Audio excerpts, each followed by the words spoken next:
How does a county become a home? Where do strangers turn into family? Diverse culture, rich history. When the beach comes calling, you answer. Charlotte County is more than a place, more than a people. It's something crafted by an experience bigger than you and me. As this land has aged, its beauty remains the same. People come and go, but the purpose found on this land will forever make you belong.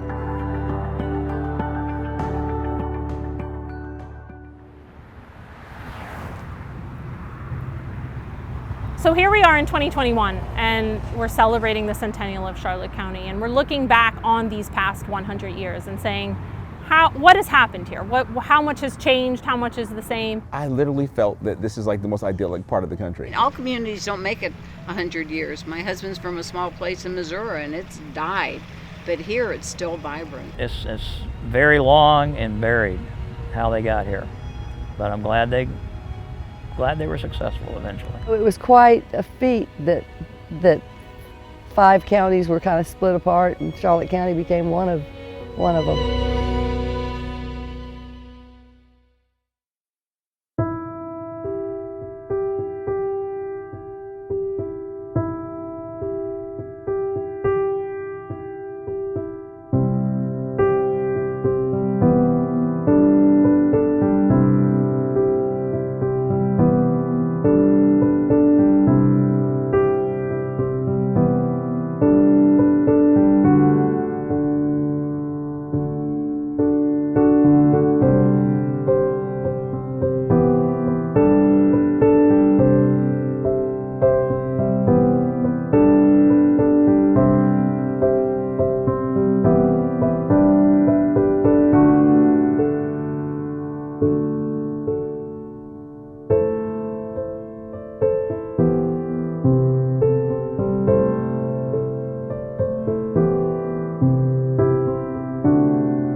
The first pioneers to settle Charlotte County were actually here before the Civil War.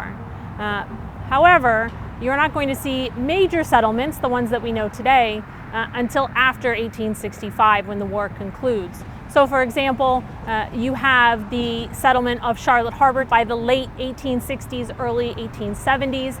You have Englewood. The first families that are in what is now Englewood were out there by the mid 1870s, and then you have the founding of Punta Gorda. And so by the time that Charlotte County is officially created in 1921, there are several existing communities that are here of roughly, give or take, around 3,500 to 4,000 people.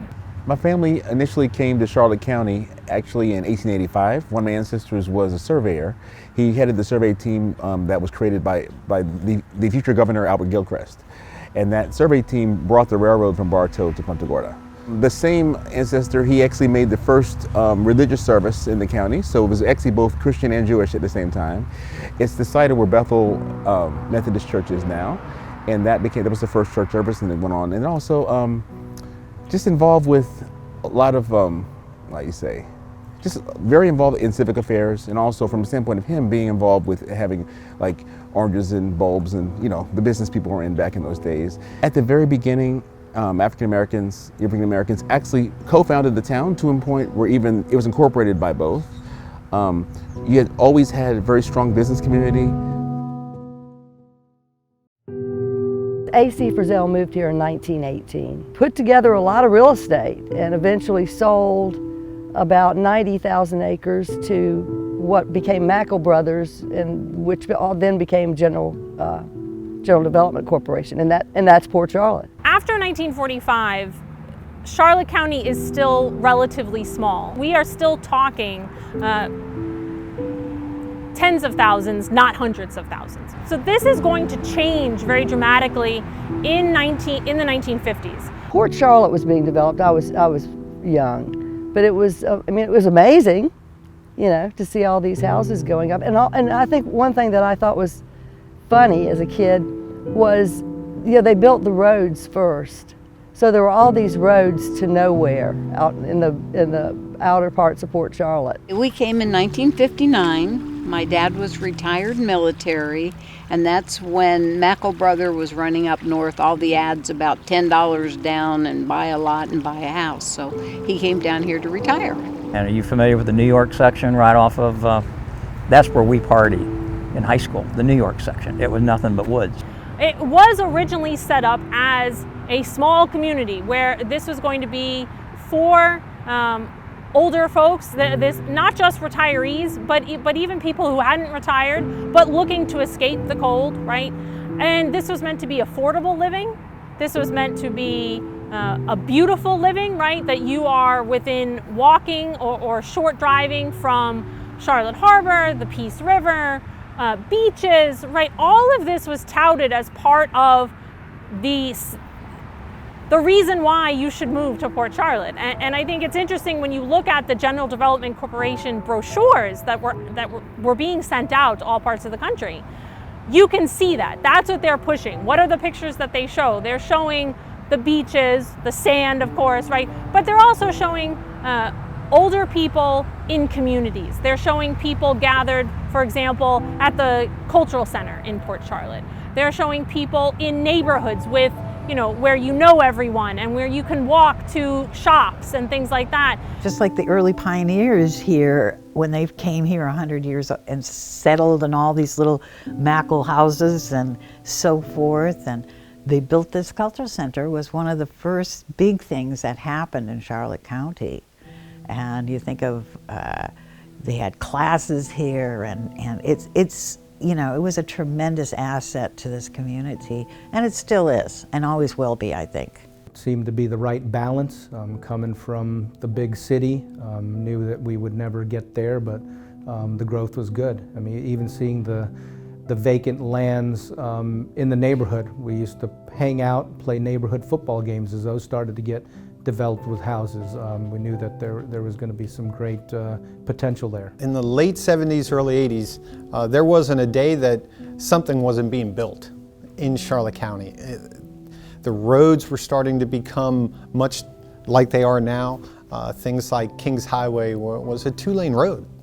Now it's a major artery of this community. What's really happened is the remarkable growth.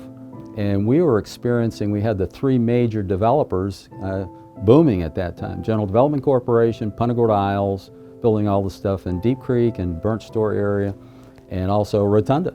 So yeah, that's the growth, is the tremendous explosion of growth is what I've experienced. Whether it's in, you know, Inglewood area where I live or in Punta Gorda, this is a very small community for 185,000 people. And you go a lot of places, you know a lot of people, and you start learning about how the relationships are, they have tentacles. They go through all parts of our community. I think it's exciting. For me and my family, it's always been about relationships. You know, we've got great historic buildings, great rec centers, great amenities here, but it always comes back to the people. I've been lucky enough to have been, you know, mentored, coached by some great folks throughout the years, and for me, it's great to be able to give back some way, somehow. A very homegrown community. I came back, many of my classmates came back, either teach here or lawyers here, doctors here, things like that. And the only way you can guarantee people will continue to come back to a retirement community is to make it a place they want to raise their family, and this community has absolutely done that. It's a cycle, and you want that next generation that are coming out of our local schools. You hope they have those ties to the community and they'll stay here much the same way I did. I honestly just want to thank Charlotte County. I know a lot of people growing up want to leave this place, and admittedly I was one of them. But I look back now being involved in the community. I coach youth basketball now, and I'm just so thankful for the people that poured into me during those times. I actually coach with my youth basketball coach from Harold 15 years ago. And what a full circle that is to be able to impact the community. and be a part of something bigger than yourself and give back to the place that gave so much to you. Let's face it, this is a beautiful, safe, clean, wonderful community to raise kids, and we knew this was the place to drop anchor and basically, you know, grow the family but also grow the business. If you can't blend history and the future together a little bit, or save history in certain areas, you're going to forget your past, and you're going to lose those moments of things that our elderly people, and I was always brought up to respect the elderly. Our elders are our past, and if we don't remember their stories and remember the things that happened, we could make mistakes in the future. So the history is very, very important, especially in our community. It's not just about old buildings, whether it's a Punta Gorda Hotel or the fact that we had a train trestle going out to the phosphate docks out on Boca Grande or any of this stuff. It's important, it's part of history, but knowing how the land is transformed from ranching or lemon groves or what have you to what we are today, I think it's really important for people to understand. We need to remember all of our past, plan for our future, bring it all together, be able to tell stories for the children in the future, have pictures, have memories. Part of our local history is part of our lives forever, and it needs to be part of our children's lives as well. I think it's important to know where you came from. I think it's something you should never forget, so to see how this community has grown over that time also allows you to make sure you can move forward in the right way. So I think it's important to celebrate those accomplishments, those moments in our community that have been positive and maybe sometimes a little less than positive. It enables you to move forward in a way that will benefit this community, not just today, but another 100 years from now. I think that's important. No matter what religions we are, all of us need to come together and be part of the life of this community, to stand shoulder to shoulder and support it, be able to bring it to the future fruition of beauty that the future generations would be able to support and be able to enjoy. And the people that volunteer, not just at the YMCA or on the veterans groups or at the Legion, but on the boards and the committees, that's what pulls us together and really makes us an effective, cohesive unit to serve all the community. You know, we have some incredible things here in Charlotte County, but it's really about the people that live and work and play here that make it so fantastic. You know, there's so many wonderful events that Charlotte County has throughout the year. The Air Show, Waterfest, City of Punta Gorda block parties. You know, there have been so many fun events that have gone on in Charlotte County. Charlotte County's been discovered. You know, we're an affordable waterfront community, probably the most affordable waterfront community left in the state of Florida. And, you know, we've been discovered for all the good things that we have, quality of life, waterfront amenities, access to the water, just a high quality standard of life. So I think we're going to experience even more people transitioning to Florida in general, but when they recognize and discover Charlotte County, and that's really what it boils down to now, they're amazed. They're amazed at how affordable it is to live here, how friendly we are, how clean we are, and how safe we are. I really believe that. And I think that will be a major attractor. So we're going to see growth, and I think that's going to be one of the primary challenges of the county government, is providing the services for that growth that I think is coming. And I believe that's the desire of our Board of County Commissioners, to make Charlotte County the best place that it possibly can be. And in my mind and in my heart, not just for you and me, but for our children and our grandchildren as we move into the future. Wow, I think that we need to really appreciate ourselves. I think that we need to give ourselves really a pat on the back or an applause for really creating a wonderful community. I think this is one of the rare places when people come here, they move here because they realize how wonderful it is here. And I think celebrating 100 years of really creating a wonderful space is necessary. to recognize that we've been through the ups and downs over 100 years, but I really think we're punctuating the fact that Charlotte County has arrived.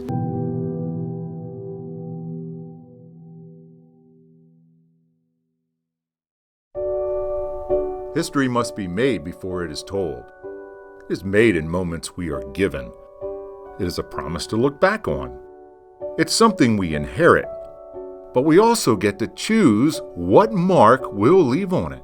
When we look back from where we come from, we seek what we are living for. We are here for ourselves and for something more. From this moment on, we create what will be remembered. The past 100 years, we will not forget. We will keep the pictures and frame the memories forever as we honor our past and celebrate our future.